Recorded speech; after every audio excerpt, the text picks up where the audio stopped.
aku berhasil merampas anaknya Sembara. Hah? Aku tidak sanggup. Kau sanggup?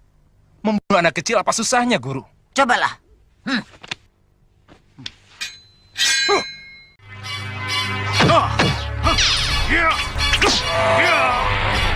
Mereka yang dimaksud. Ya, pendekar itulah yang telah memporak-porandakan gerombolan Gagak Lodra. Kalau urusan Grandong saja gampang, Kanjeng. Gampang. Sembara muridku, tolong kamu hadapi si Grandong.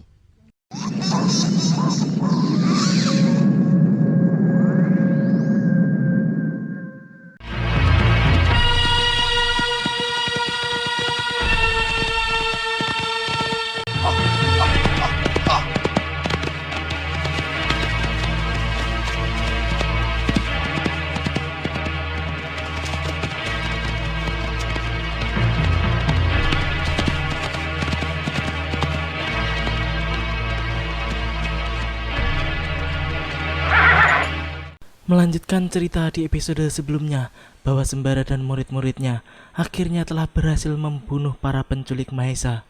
Dan kini, dua orang murid Sembara yang mengejar jejak ketiga atau terakhir dari para penculik Mahesa itu pun telah mampu menyusul buruannya. Dan orang ketiga inilah yang ternyata ditugaskan untuk membawa Mahesa Jenar menuju pada Mak Lampir di Ketanggungan. Akan tetapi, dua murid Sembara itu pun kesulitan untuk mengalahkan lawannya karena lelaki itu tampaknya memiliki ilmu yang cukup hebat, bahkan lebih hebat dari murid-murid Sembara, sehingga tak lama kemudian mereka pun harus tewas secara mengenaskan di tangan murid Mak Lampir tersebut.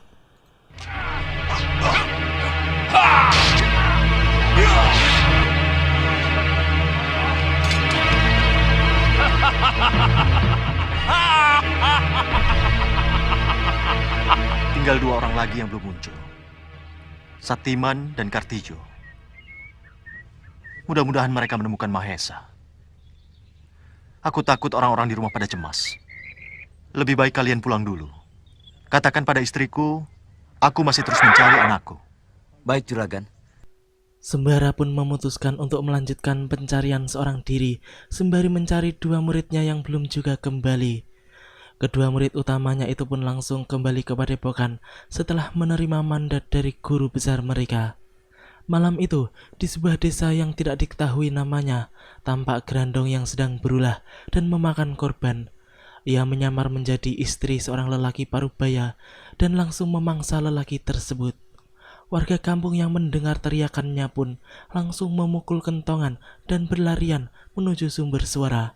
Di sana kebetulan juga ada Jatmiko yang kebetulan sedang melintas, dan pemuda itu pun langsung memperkirakan bahwa kemungkinan semua itu adalah ulah dari Grandong, makhluk yang memang juga sedang dicari-carinya. Hah? Pak Arif? Pak Arif? Kenapa Pak Arif?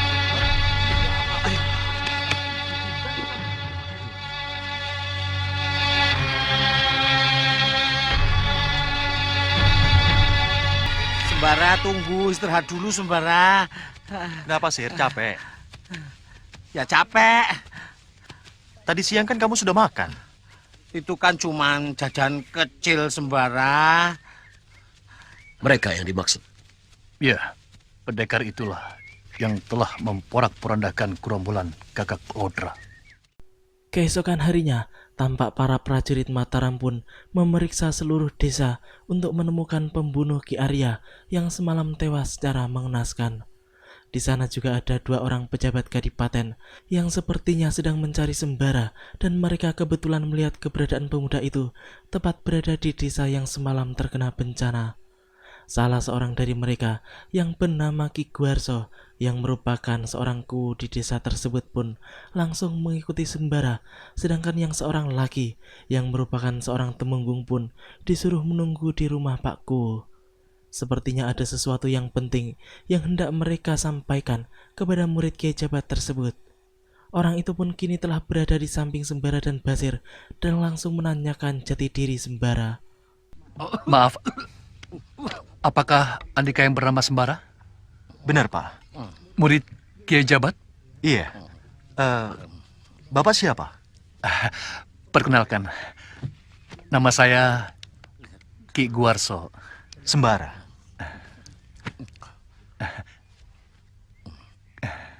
Maaf kotor. Nama saya Raden Mas Muhammad Denbei Subasir Aji Joyodiningrat. Oh, Denbei. Seperti biasa, Basir jika bertemu orang baru yang tidak mengetahui siapa dirinya sebenarnya pun langsung menyombongkan diri agar orang tersebut segan dan hormat kepadanya, walaupun tampangnya sangat tidak meyakinkan sama sekali. Kini kita menuju pada Temenggung yang telah berada di rumah Pak Kuwu untuk menunggu kedatangan bawahannya itu dengan membawa serta sembara. Sang Temenggung pun mendapat laporan dari warga desa tentang adanya korban baru yang merupakan seorang gadis muda di desa tersebut. Tak lama kemudian, kepala desa Guarso pun datang bersama dengan sembara dan Raden Mas Subasir. Ia pun langsung memperkenalkan keduanya di hadapan sang Temenggung, dan lagi-lagi Basir pun menyombongkan dirinya di hadapan Temenggung. Hal itu membuat sembara menjadi malu sendiri. Mereka pun kemudian dipersilahkan untuk duduk dan dimintai keterangan. Benarkah Andika yang bernama Sembara, yang hanya seorang diri berhasil memporak-porandakan sarang gerombolan perampok Gagak Lodra? Benar Kanjeng Tumenggung. Nama saya Sembara. Tapi saya bukan orang sakti. Hanya kebetulan saja gerombolan perampok itu yang lemah. Jadi saya bisa menumpasnya. Pendekar yang hebat memang selalu merendahkan diri. Ya, betul. Aku ditugaskan Kanjeng Adipati Sulayata untuk mengamankan Dukuh Gading dari serangan makhluk setan. Makhluk setan? Benar, dia sudah menelan banyak korban. Semua prajurit Kadipaten sudah aku kerahkan untuk menangkapnya, tapi sampai sekarang tidak berhasil. Oleh karena itulah, saya sangat membutuhkan bantuan pendekar sakti seperti Andika. Sembara pun menjadi terkejut mendengar penjelasan dari sang Temenggung. Basir yang terlihat santai dari tadi pun kemudian membisiki Sembara bahwa kemungkinan besar makhluk yang dimaksud adalah Grandong yang memang kini telah kembali ke tangan Mak Lampir. Sembara pun setuju dengan pendapat Basir, namun ia belum berani memastikan karena belum melihat sendiri bentuk makhluk yang dimaksudkan. Basir yang mencoba untuk pasang muka itu pun kemudian langsung menjelaskan bahwa makhluk pembunuh itu adalah Grandong, si bocah iblis peminum darah manusia. Orang-orang itu pun menjadi sangat terkejut sekaligus penasaran dengan kata-kata Basir, karena mereka memang sama sekali tidak mengenal makhluk yang namanya Grandong sebelum itu. Grandong? Siapa dia Kisanak? Loh, bocah kecil yang membuat onar itu loh Kanjeng. Kalau urusan Grandong saja gampang Kanjeng. Gampang? Tolonglah Kisanak. Ya, ya. Tolonglah rakyat kami. Bisa. Itu gampang, Kanjeng. Nanti saya akan atasi. Sembara muridku, tolong kamu hadapi si Grandong. Dan kalau seandainya kamu ada kesulitan, tolong lapor dengan saya, Basir. Tapi jangan lupa, Kanjeng. Karena kami itu mengeluarkan tenaga yang sangat banyak. Maka kami pun membutuhkan makanan yang banyak. Omongan Basir benar-benar sangat ringan sekali, seakan-akan ia bisa menyelesaikan masalah yang mereka anggap sangat besar itu dengan sangat mudah. Ya, hal itu dilakukan Basir karena saat ini ia sedang bersama dengan Sembara yang telah dipastikan akan mampu menghadapi Grandong. Sebab sudah terbukti dalam beberapa pertarungan sebelumnya, Sembara dapat mengalahkan iblis kecil tersebut. Seperti biasa, manusia gendut itu pun kini menjadikan Sembara sebagai alat bagi dirinya untuk meminta makanan yang enak-enak dari Pak Kuwu. Sang Temenggung pun langsung menyetujui permintaan Basir, bahkan mereka akan memberikan yang lebih dari permintaannya. Selanjutnya, Sembara pun meminta satu kelompok pasukan untuk dibawa menyebar dan berpencar memeriksa keadaan seluruh desa tersebut.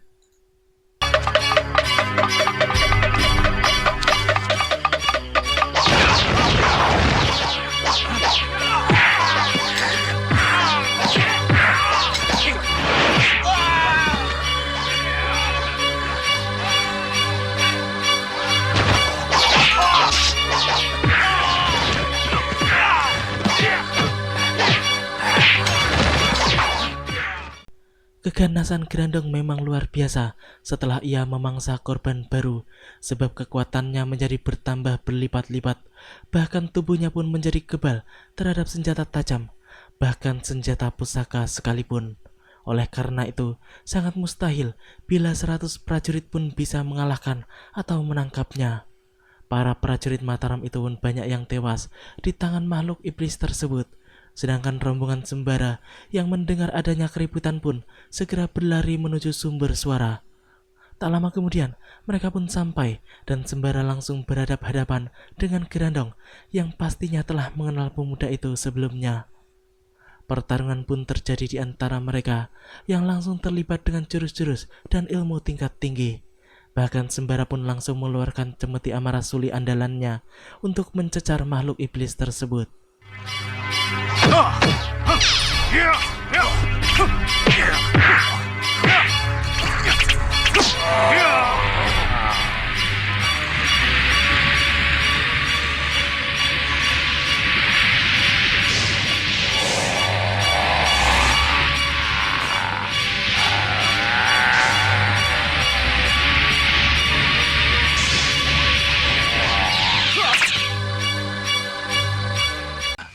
Kanjeng Tumenggung, seperti dugaan kami, bahwa makhluk yang mengganggu pedukuhan ini adalah Grandong. Ternyata benar, seperti yang Kanjeng Tumenggung lihat tadi. Makhluk itu benar-benar mengerikan. Tadi dia takut sama Andika. Sebab sudah sering saya dan dia bertarung, dan dia sangat takut dengan senjata saya ini. Andika benar-benar pendekar dikdaya, memiliki senjata yang bisa mengalahkan makhluk.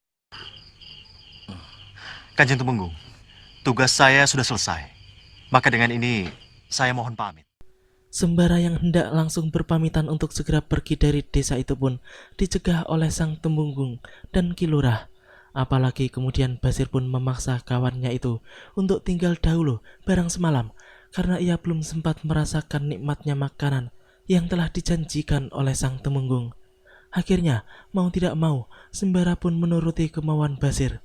Lagi pula ia juga agak sungkan dengan Temenggung serta Ki Lurah karena belum sempat dijamu dengan baik. Juga sebagai tanda terima kasih yang besar dari mereka untuk Sembara dan Raden Mas Subasir Jaya Diningrat.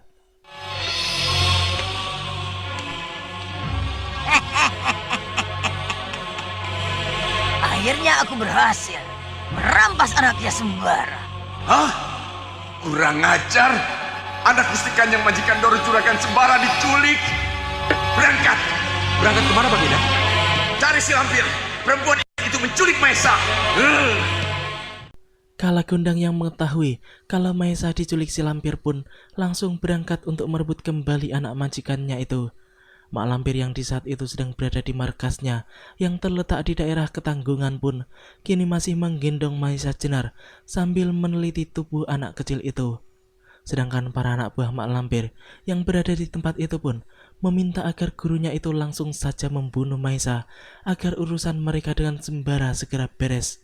Akan tetapi Mak Lampir pun tidak mau melakukannya karena ia tahu bahwa Maesa kini dilindungi oleh Raja Wahyu Agung. Aku tidak sanggup. Kau sanggup? Membunuh anak kecil apa susahnya, Guru? Cobalah.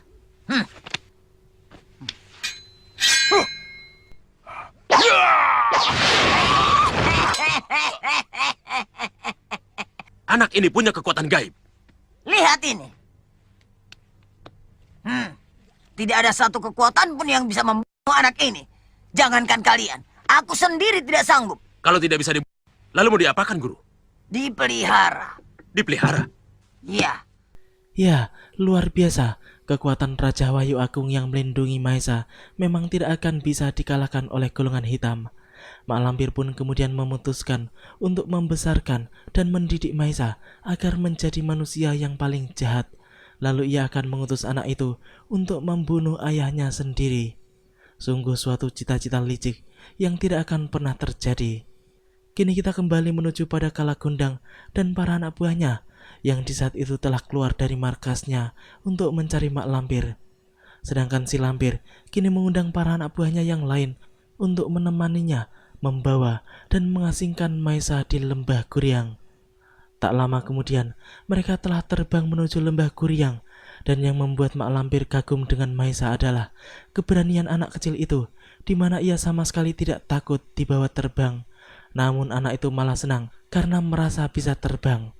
Tak lama kemudian, rombongan Mak Lampir pun melihat kehadiran Kalagondang beserta anak buahnya yang langsung mencegat perjalanan mereka. Pertarungan pun tidak dapat terelakkan lagi.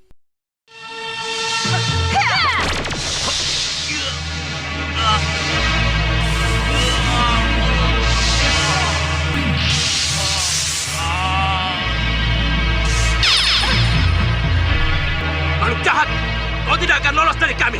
Hiya! Kurang ajar. Hiya! Hiya!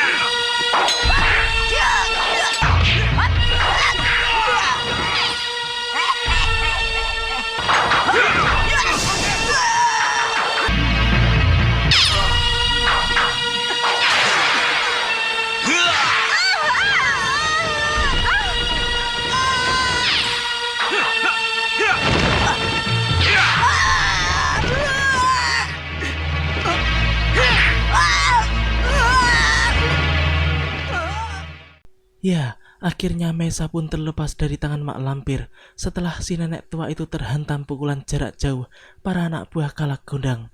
Kalagondang yang mengetahui hal tersebut pun langsung bergerak cepat mengejar Maisa yang melayang-layang di udara. Mak Lampir pun tidak mau ketinggalan. Ia juga segera mengejar Kalagondang untuk berlomba mendapatkan anak sembara tersebut. Akan tetapi, Kalagondang yang terlebih dahulu melesat cepat akhirnya dapat meraih anak tersebut dengan sempurna. Namun hal itu tentu saja tidak bisa dibiarkan begitu saja oleh Mak Lampir, sehingga mereka berdua pun memulai kembali pertarungannya dengan tempo yang tinggi karena keduanya sama-sama memiliki ilmu yang sempurna. Sementara itu, di bawah bukit tebing tempat mereka berdua bertarung, tampak Kiai Ageng Bantaran dari Padepokan Linggabuana sedang beristirahat sambil membakar hewan hasil buruannya. Sang Kiai pun mendengar adanya pertarungan di atas sana secara sayup-sayup.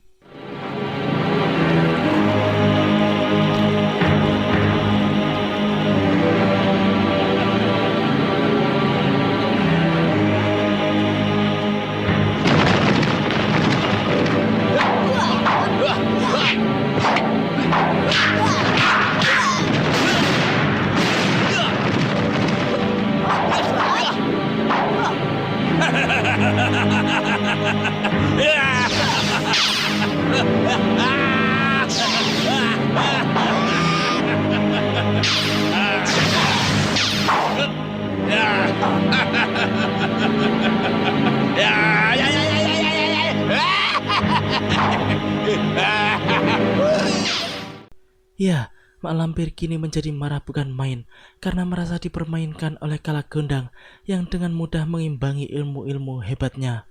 Bahkan Raja Jin Merah taklukan sembara itu terkesan lebih hebat daripada Mak Lampir. Ia memiliki ilmu-ilmu langka yang dapat mematahkan semua ilmu nenek setan tersebut. Akan tetapi, tampaknya Kalagondang terlalu meremehkan Mak Lampir sehingga dirinya lengah dan dapat dihantam oleh nenek peot itu. Kejadian tersebut membuat Maisa terlepas dari pelukan Kalagondang dan kini jatuh ke dasar tebing tepat di atas tempat Kiai Ageng Bantaran berada. Kalagondang pun sudah tidak sempat lagi mengejar karena ia harus mengalahkan nenek Lampir terlebih dahulu jika ingin mengejar Maisa Jenar yang terjatuh.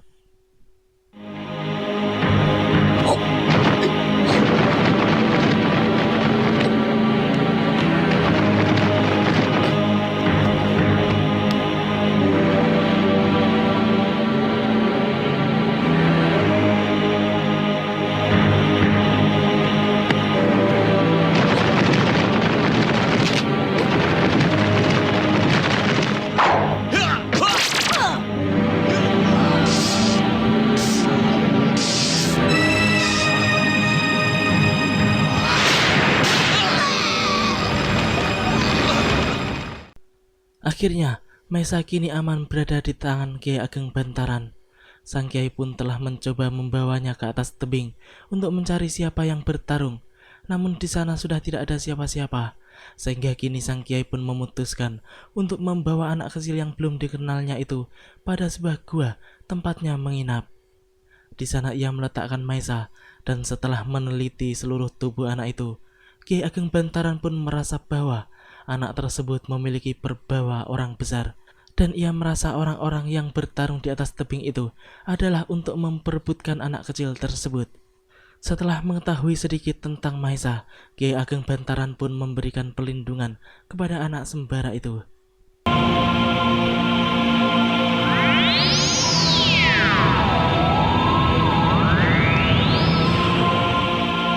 Sekarang kamu aman.